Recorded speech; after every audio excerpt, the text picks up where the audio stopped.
ჩვენ აი სცენარებს გვაძლევს, ყვავილებს გვაძლევს, მრავალფეროვნებას გვაძლევს 1000 გვარს. დინარე მოდის, მოჩუქჩუქობს, ადიდებულია, მოაქვს ყველაფერი. რა ქვია, იგით ცხოველები სხვადასხვა სახის, სხვადასხვა სიყვარულს ამჟღავნებს. გაზაფხული დგება, იღვიძებს, ბუნება იღვიძებს, ცხოვრება იღვიძებს ადამიანი. აი შენც უნდა გაიღვიძებს. ხო და აღდგე, გავიღე ცხედარი და შეხვდი აღდგომას, შენსაც. თორე ქრისტე აღდგა. ქრისტე აღდგა ჩვენთვის, ჩვენი ცხოვრებისათვის.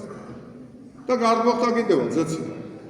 და ველით კიდევ მოსვლა. ხო და ამიტომ ამ აღდგომაში, ჩვენ აღდგომაში გვაძლევს ეს დალოცვილი უფალი დროს გვაძლევს. არ იფიქროთ თქვენ, მე ამ დროში სიცოცხლის მანძილი გავთვალე. რა მე ჩემი ჭკუით სხვანაირ რაღაცას ვხედავ. და ეს სხვანაირ რაღაცა რა არის?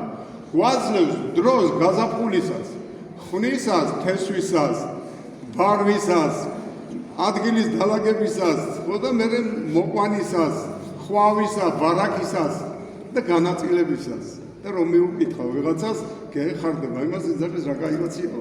აი რა კაი ახედავ რა გემრიელია, ხო და გემრიელია.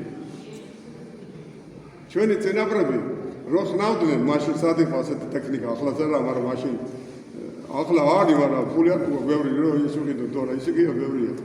ხო და მაშინ ხარკამეში რო გავდა თებზე სანთლებს ანთებდნენ, ლოცვას დაიწყებდნენ და კურთხევის გარეშე მიწას არ ხნავდნენ.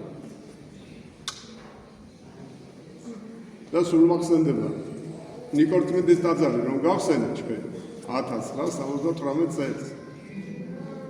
ეგ 18 წელს.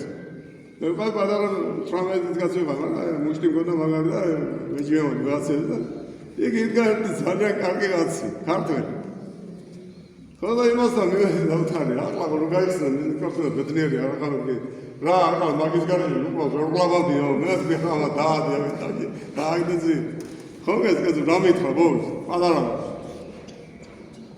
ლოგმას განაღლაბა, არ განაღლაბა, ლოცვითაც გადაყრა, ულოცველადაც გადაყლაბა, მაგრამ ის წესი რომ მოგცა ჩვენ ღერთმა და მოგცა წინაპარმა, დაგვიტოვა.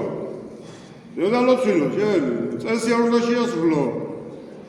არ შეასრულეს აი ეს წირვალოცვის წესი. აი არ შეასრულე. არც ხნადა თესვის წესი არ შეასრულე, უმადლო გახდა სულ ყველაფერი და ხნადა თესველი აღარ აყავს ოფენს. აბა გაიგარდა ყველაფერი.